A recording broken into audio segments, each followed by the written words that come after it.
کسی کو نہیں جانتا، لیکن آپ خود وہ لوگ جو یہاں اس نیت سے آئے اور اس لیے آئے کہ وہ یہاں اپنے مذہب کی آزادی کے ساتھ پریکٹس کر سکیں، میرا ایک سوال ہے کہ کیا آپ اپنی نمازوں میں باقاعدہ ہیں؟ کیا آپ نے جماعت کے ساتھ اپنا کنیکشن قائم رکھا ہے؟ ذرا غور کیجئے، چند منٹ اس پہ غور کیجئے کہ آپ کو یہاں آنے کی صرف اور صرف وجہ یہ تھی کہ آپ احمدی تھے اور ہیں، اور کوئی وجہ نہیں تھی۔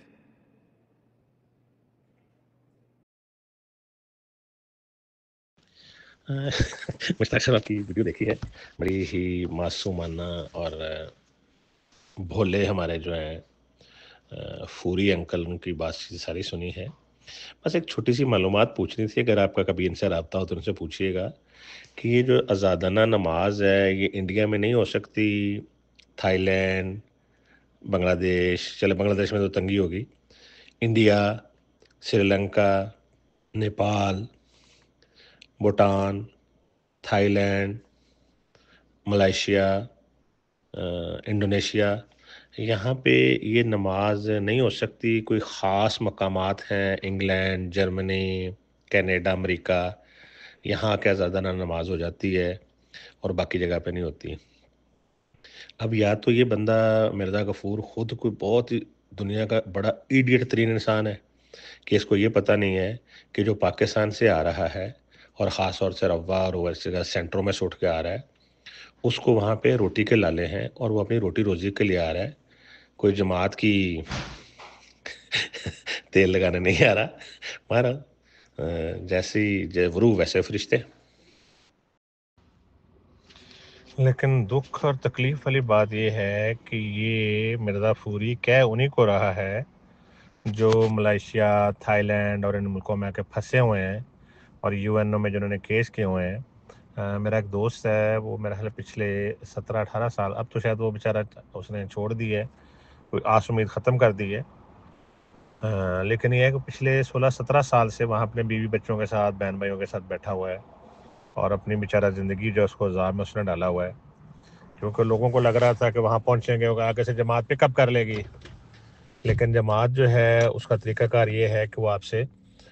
کم از کم میرا خیال ہے 22,000 یا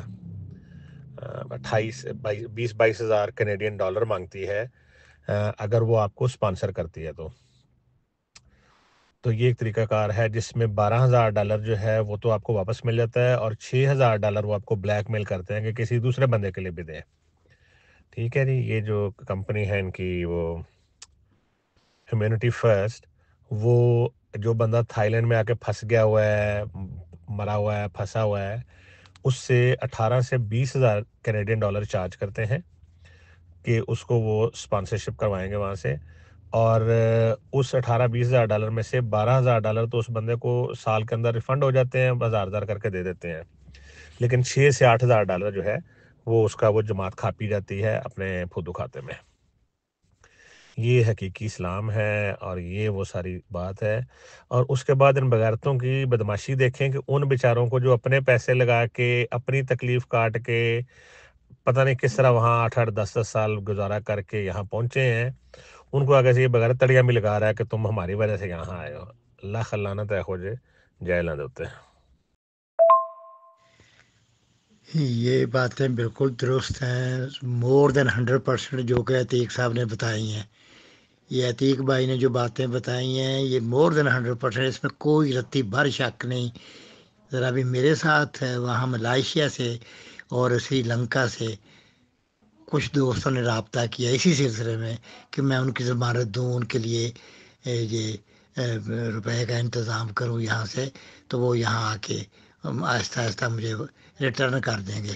انہوں نے باقاعدہ وہاں سے کسی میرے جاننے والے سے ایڈریس لے کے، فون نمبر لے کے میرے سے رابطہ کیا